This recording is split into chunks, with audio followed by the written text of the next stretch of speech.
എല്ലാവർക്കും ശ്വേതാസ് കലവറ എന്ന യൂട്യൂബ് ചാനലിലേക്ക് സ്വാഗതം. നമ്മൾ ഇന്ന് ആദ്യമായി ഉണ്ടാക്കാൻ പോകുന്നത് നല്ല അടിപൊളി മാങ്ങ അച്ചാറാണ്. നിങ്ങൾ സാധാരണ ഉണ്ടാക്കുന്നതിൽ നിന്നും വളരെ വ്യത്യസ്തമായ ഒരു മാങ്ങ അച്ചാറാണിത്. നമ്മുടെ വീട്ടിൽ നിത്യവും കാണുന്ന ചില ചേരുവകൾ ഉപയോഗിച്ച് വളരെ എളുപ്പത്തിൽ നമുക്ക് ഈ മാങ്ങ അച്ചാർ തയ്യാറാക്കാൻ സാധിക്കും. ഈ കൊതിയൂറും മാങ്ങ അച്ചാർ എങ്ങനെയാണ് ഉണ്ടാക്കുന്നതെന്ന് നമുക്ക് കാണാം. ഞാനിപ്പോൾ ഇവിടെ എടുത്തിരിക്കുന്നത് 4 കിളിച്ചുണ്ടൻ മാങ്ങകളാണ്. അവ ഇതുപോലെ കഷ്ണങ്ങളാക്കുക. കടുക്, നല്ലെണ്ണ, കറിവേപ്പില, ഉലുവാപ്പൊടി, മഞ്ഞൾപ്പൊടി, മുളക് പൊടി, കായപ്പൊടി, ഉപ്പ്, കടുക് ചതച്ചത്. കഷ്ണങ്ങളാക്കി വെച്ച മാങ്ങയിലേക്ക് 3 ടേബിൾ സ്പൂൺ മുളക് പൊടി, 1/4 ടീസ്പൂൺ മഞ്ഞൾപ്പൊടി,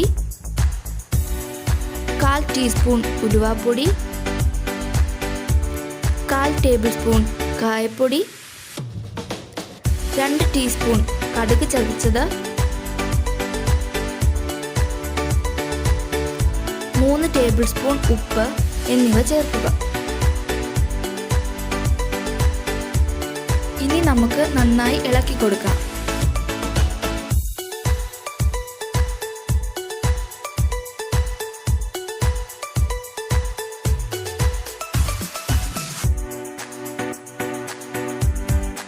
ഇനി നമുക്ക് ഗ്യാസ് കത്തിച്ച് അതിലേക്ക് പാത്രം ചൂടാവാൻ വെക്കാം. പാത്രം നന്നായി ചൂടായതിനു ശേഷം അതിലേക്ക് 3 ടേബിൾ സ്പൂൺ നല്ലെണ്ണ ഒഴിക്കുക.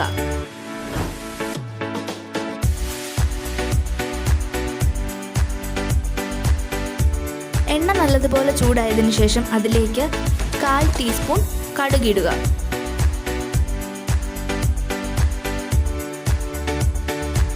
കടുക് നല്ലതുപോലെ പൊട്ടിയതിനു ശേഷം അതിലേക്ക് 2 തണ്ട് കറിവേപ്പില ഇടുക. ഇനി നമുക്ക് ഗ്യാസ് ഓഫാക്കി കൊടുക്കാം. ഇനി നമുക്കിതിലേക്ക് നമ്മൾ ഓൾറെഡി തയ്യാറാക്കി വെച്ചിട്ടുള്ള മാങ്ങ ചേർത്ത് കൊടുക്കാം.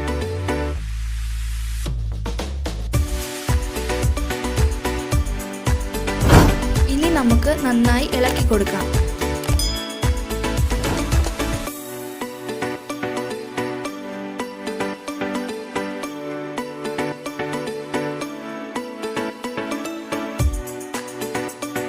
അങ്ങനെ നമ്മുടെ മാങ്ങ അച്ചാർ ഏതാണ്ട് 90% റെഡി ആയിട്ടുണ്ട്.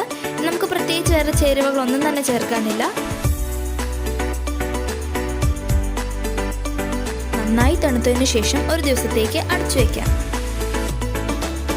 നമുക്ക് ഇന്നലെ നമ്മൾ ഉണ്ടാക്കി വെച്ച മാങ്ങ അച്ചാർ എങ്ങനെയുണ്ടെന്ന് നോക്കാം.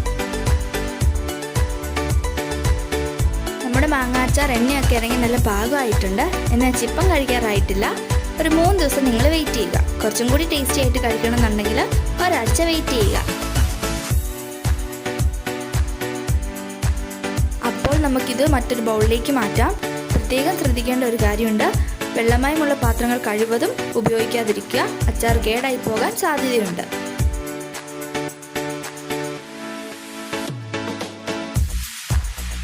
അങ്ങനെ നമ്മുടെ ടേസ്റ്റി ആയിട്ടുള്ള മാങ്ങാച്ചാർ ഇത് ഇവിടെ റെഡി ആയിട്ടുണ്ട്. എൻ്റെ ചാനലിലെ ഫസ്റ്റ് റെസിപ്പിയാണ്. നിങ്ങളെല്ലാവരും ഇത് ട്രൈ ചെയ്ത് നോക്കുക. നിങ്ങൾക്ക് തീർച്ചയായും ഇത് ഇഷ്ടപ്പെടും. എൻ്റെ ചാനൽ സബ്സ്ക്രൈബ് ചെയ്യാനും ലൈക്ക് ചെയ്യാനും ഷെയർ ചെയ്യാനും മറക്കില്ലല്ലോ. പുതിയ പുതിയ വിഭവങ്ങളുമായി വീണ്ടും കാണാം.